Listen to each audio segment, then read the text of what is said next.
তড়িৎচুম্বকত্ব অধ্যায়ের আজকের আলোচ্য বিষয় এসি বর্তনী।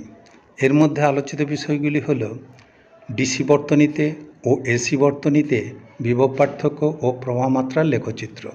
এসি বর্তনীর উপাদানগুলি হল রোধক, আবেশক ও ধারক, তাৎক্ষণিক ক্ষমতার রাশিমালা নির্ণয়, গড় ক্ষমতার রাশিমালা নির্ণয়। ক্ষমতা গুণক। বিশুদ্ধ রোধকযুক্ত এসি বর্তনীতে ক্ষমতা গুণক cos φ এর সর্বোচ্চ মান 1, ফলে ব্যয়িত ক্ষমতা সর্বোচ্চ মানের হয়। বিশুদ্ধ আবেশকযুক্ত এসি বর্তনীতে ক্ষমতা গুণক তথা cos φ 0 হয় তথা ব্যয়িত ক্ষমতা 0 হয়। বিশুদ্ধ ধারকযুক্ত এসি বর্তনীতে ক্ষমতা গুণক cos φ এর মান 0 হয় তথা ব্যয়িত ক্ষমতা 0 হয়।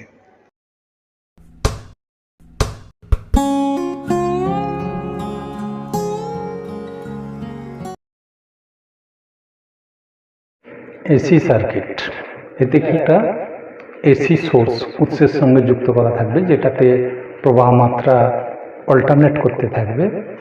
এরকম একটা উৎসের সঙ্গে রেজিস্ট্যান্স, আবেশকুণ্ডলী, ক্যাপাসিটেন্স, এগুলো যদি একটা এসি উৎসের সঙ্গে যুক্ত করা হয়, এই বর্তনীটাকেই বলা হবে এসি বর্তনী। এসি সোর্সের চিহ্নটা এইরকম সাইন কার্ভের মতো দিতে হয়, একবার পজিটিভ একবার নেগেটিভ। একটা অর্ধে পজিটিভ নেগেটিভ, পরের অর্ধে এটা নেগেটিভ হবে, এটা পজিটিভ হবে। যখন এটা পজিটিভ এটা নেগেটিভ তখন এই দিকে কারেন্টটা যাবে, আর যখন এটা পজিটিভ এটা নেগেটিভ তখন এই দিকে কারেন্টটা যেতে থাকে। তার মানে এর মধ্য দিয়ে কারেন্টটা চেঞ্জ হতে থাকে। এটা যেহেতু কম্পাঙ্ক 50, সেকেন্ডে 50 বার যাওয়া আশা করবে, এটাকে একবার,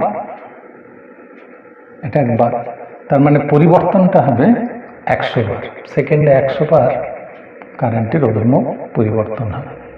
তা আমরা এতদিন ডিসি বর্তনীর সঙ্গে পরিচিত আছি। তার মানে একটা স্থির মানে প্রবাহযুক্ত একটা উৎস, কোনো ব্যাটারি, ব্যাটারির সঙ্গে সাধারণত আমরা রোধক যুক্ত করি, লোড দেই, বিভিন্ন রকম বৈদ্যুতিক যন্ত্র দিলাম, বাল্ব হতে পারে, ফ্যান হতে পারে, সব অবশ্য ডিসি হওয়া চাই। তা এটা তখন হয়ে যায় ডিসি সার্কিট। আর এইগুলোকে এক একটাকে বলা হবে উপাদান। এটা হচ্ছে আবেশকুণ্ডলী, যার আবেশাঙ্ক এল, এটা হচ্ছে রেজিস্ট্যান্স আর, এটা হচ্ছে ক্যাপাসিট্যান্স সি। এইগুলোকে এক একটা উপাদান বলা হয়। এগুলো যখন যুক্ত করা হয় তখন এদের মধ্যে একটা বিপরীত দিকে তড়িৎচালক বলের সৃষ্টি হয়। তারা কি করে, প্রবাহটাকে বাধা দেওয়ার চেষ্টা করে। তার ফলে কি হয়, এদের যে সাপ্লাই করা ভোল্টেজ এবং প্রবাহ মাত্রা সমদশায় থাকে না। যেটা এসির ক্ষেত্রে যদি লেখচিত্র অঙ্কন করি, এর ভোল্টেজের লেখচিত্র যদি এটা হয়, যেহেতু সময়ের সাপেক্ষে পরিবর্তনশীল, এগিয়ে আছে। আবার যদি পিছিয়ে থাকে, এরকম একটা লেখচিত্র হতে পারে। ভোল্টেজ যেটা সময়ের সাপেক্ষে পরিবর্তনশীল, এটা হচ্ছে কারেন্ট আই, এও সময়ের সাপেক্ষে পরিবর্তনশীল। এই কারেন্টটা হচ্ছে এগিয়ে আছে ভোল্টেজের সাপেক্ষে। ডিসির ক্ষেত্রে ভোল্টেজটা যদি এটা হয়, সমান্তরাল হবে, স্থির মানের হবে এবং সমদশায় থাকবে, কারেন্টের মানটা একটু কম হবে, এও কি হবে, এক্স অক্ষের সমান্তরালে থাকবে। এটা হচ্ছে ডিসির ক্ষেত্রে। ভোল্টেজ হচ্ছে কারেন্ট। এখানেও সমদশায় থাকে যখন কেবলমাত্র রোধক থাকবে। কেবলমাত্র রোধক থাকলে সমদশায় পরিবর্তিত হয়। একই সময়ে ভোল্টেজ এবং কারেন্ট জিরো থাকবে, আবার সেই একই সময়ে দুজনেই ম্যাক্সিমাম মানে যাবে, আবার একই সময়ে জিরো হচ্ছে, আবার একই সময়ে নেগেটিভ দিকে সবচেয়ে বেশি হচ্ছে, আবার একই সময়ে দুজনেই জিরো হচ্ছে। তার মানে এরা সমদশায়। কিন্তু এই দুটোর ক্ষেত্রে সর্বোচ্চ মানে এ তার আগেই সর্বোচ্চ মানে পৌঁছে গেছিল, এর আগের টাইমেই সর্বোচ্চ মানে এ অ্যাডভান্স আছে। আর এ যখন সর্বোচ্চ মানে ভোল্টেজটা, এই কারেন্টটা তার কিছু সময় পরে সর্বোচ্চ মানে আসবে, তার মানে এ পিছিয়ে আছে কিছুটা দশায়। এসি সার্কিটের ক্ষেত্রে ভোল্টেজ এবং কারেন্টের মধ্যে একটা দশক পার্থক্য থাকবে, কেবলমাত্র রোধকের বেলায় কি হবে, সমদশায় থাকবে। বিশুদ্ধ রোধকের মানে এটাও নেই এটাও নেই, কেবলমাত্র রোধক আছে, সেই সময় সমদশায়। কিন্তু যখনই আবেশক থাকবে বা কন্ডেন্সার ধারক থাকবে তখনই দশার পার্থক্য। সেই দশাটা এগিয়ে থাকতে পারে আবার পিছিয়ে থাকতে পারে, সেটা সার্কিটের উপর নির্ভর করবে। সেগুলো আমরা পরে আলোচনা করব। এখন আমরা এসি বর্তনীর ক্ষমতা সম্পর্কে আলোচনা করব। এসি সার্কিটে ভোল্টেজের সাপেক্ষে উপাদান অনুযায়ী, মানে আবেশক যুক্ত থাকলে বা রোধ যুক্ত থাকলে বা ক্যাপাসিটেন্স যুক্ত থাকলে এই ভোল্টেজের সঙ্গে কারেন্টের একটা ফেজ ডিফারেন্স থেকে যায়। এসি ভোল্টেজের তাৎক্ষণিক মান V0 সাইন ওমেগা টি। V0 হচ্ছে ওর শীর্ষ মান, ওমেগা হচ্ছে ক্রমিক বেগ। সেরকম কারেন্টের তাৎক্ষণিক মান হচ্ছে I0 সাইন ওমেগা টি। এই ভোল্টেজের সাপেক্ষে ফাই দশায় এগিয়ে থাকতে পারে অথবা পিছিয়ে থাকতে পারে, সেই জন্য প্লাস মাইনাস ফাই দেওয়া হয়। তাৎক্ষণিক ক্ষমতা এখানে তাহলে তাৎক্ষণিক ভোল্টেজ আর তাৎক্ষণিক কারেন্ট, সেটা গুণ করলে আমরা এবার সরল করলে এইভাবে পাচ্ছি, এটা sine A plus B plus minus B এর সূত্রটা ফেলে দিলাম। এটাকে যদি গুণ করি, sine square omega T cos phi plus minus sine omega T cos omega T sine phi. এবার এটা তাহলে তাৎক্ষণিক ক্ষমতার রাশিমালা হলো। কিন্তু তাৎক্ষণিক ক্ষমতাটা কোনো ব্যবহারিক ক্ষেত্রে কাজে লাগে না। এই বাস্তব ক্ষেত্রে যে কোনো এরকম সময়ের সাপেক্ষে রাশিমালা যদি আমরা গড় বের করতে চাই, তাহলে তার পরিবর্তনশীল মান এবং সেই কিছু সময়ে গুণফলের যোগফল মানে ইন্টিগ্রেশন, সেই যোগফলকে আমরা টোটাল সময়ের যোগফল দিয়ে ভাগ করে দিলেই গড় মানটা পেয়ে যাই। এখানেও সেরকম আমরা পাওয়ারটা যেহেতু সময়ের সাপেক্ষে পরিবর্তনশীল, কারণ এখানে ভোল্টেজটাও সময়ের সাপেক্ষে পরিবর্তনশীল, কারেন্টটাও সময়ের সাপেক্ষে পরিবর্তনশীল, তাদের এদের গুণফলটাও কি হবে, সময়ের সাপেক্ষে পরিবর্তনশীল। তাহলে এই সাধারণ নিয়মেই যদি আমরা ম্যাথমেটিক্যালি বের করি, এই পরিবর্তনশীল ক্ষমতা ইনটু হচ্ছে এই সময়ে গুণফলের দ্বারা আমরা টোটাল তার যোগ ক্ষমতা এবং সময়ের গুণফলটা পাবো। এবার সেটাকে যদি আমরা টোটাল টাইম দিয়ে ভাগ করে দিই, তাহলে গড় ক্ষমতাটা পেয়ে যাবো। এবার এটা আমরা যেহেতু পূর্ণ চক্রে বের করব, তাহলে 0 থেকে পর্যায়কালটা টি পর্যন্ত লিমিটটা আমরা দিয়ে রাখলাম। এবার এই তাৎক্ষণিক কিছু পাওয়ারের রাশিমালাটা বের করেছি, সেটা আমরা এইখানটায় বসিয়ে দেবো। এইটার ইন্টিগ্রেশন টি হবে, আগে থেকেই আমরা টিটা বসিয়ে দিলাম। আর এই কনস্ট্যান্টটা V0 I0 এটাকেও আমরা বাইরে বের করে দিলাম। এবার ভেতরে সময়ের সাপেক্ষে এইটার কেবল ডেরিভেটিভ হবে আর এইটার ডেরিভেটিভ হবে, আর সাইন ফাই কস ফাই কি হবে, ধ্রুবক থাকবে। তাহলে এখানে কস ফাইটাকে রেখে এবার এটার ইন্টিগ্রেশন লবে হরে 2 দিয়ে গুণ করে দেবো, এখানেও লবে হরে 2 দিয়ে গুণ করে দেবো এখানের এই ফর্মুলাটাকে আনার জন্য। আর 2 সাইন স্কোয়ার ওমেগা টি সমান 1 মাইনাস কস টুয়াইস ওমেগা টি, এটা পেয়ে গেলাম।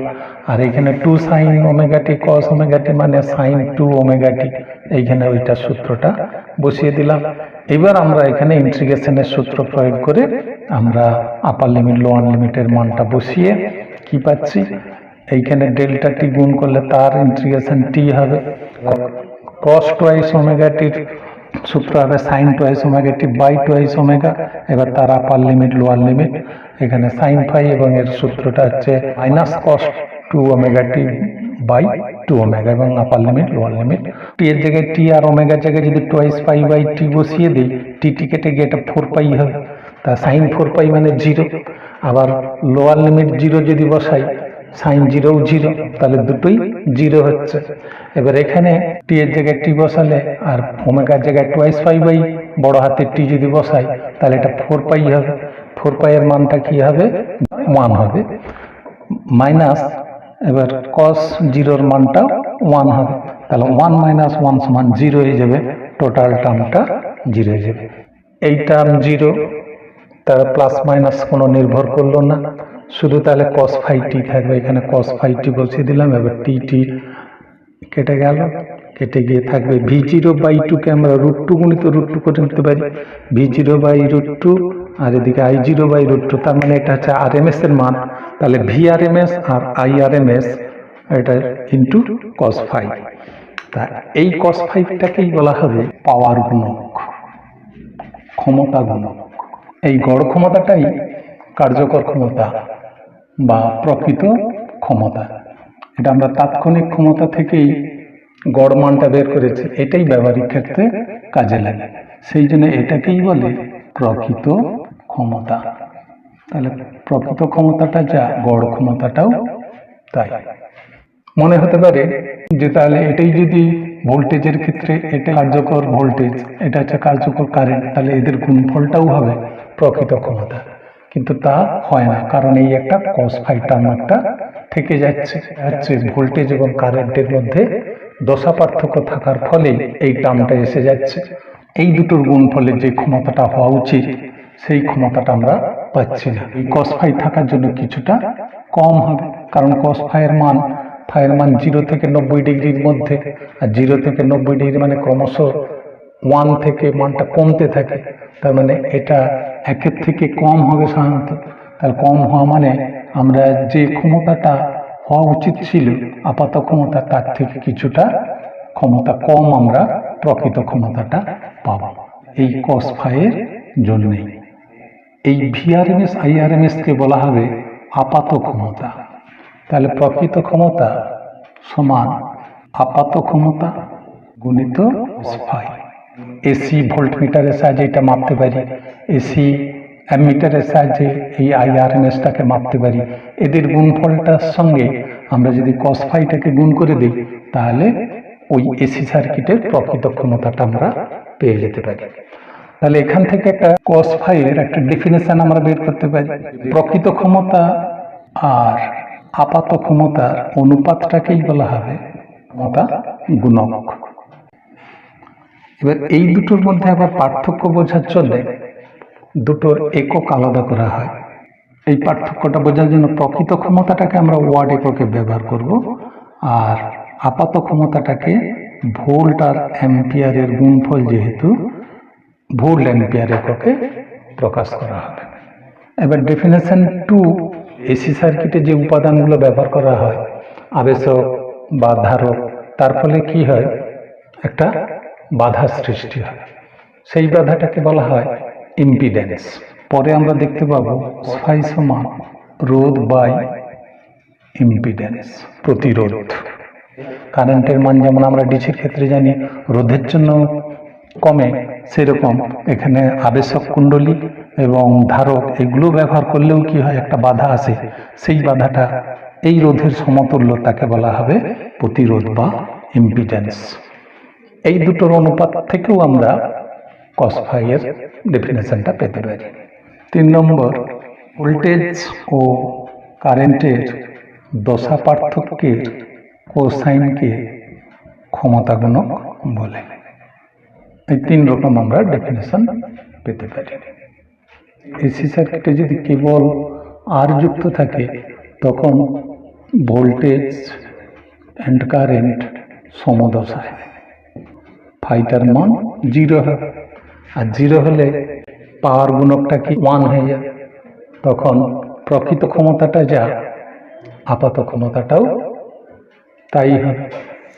তাহলে দেখা গেল কেবল রোধকযুক্ত এসি বর্তনীতে ভোল্টেজ ও প্রবাহমাত্রা সমদশায় থাকে, তাই ক্ষমতা গুণক cos φ সমান 1 হবে।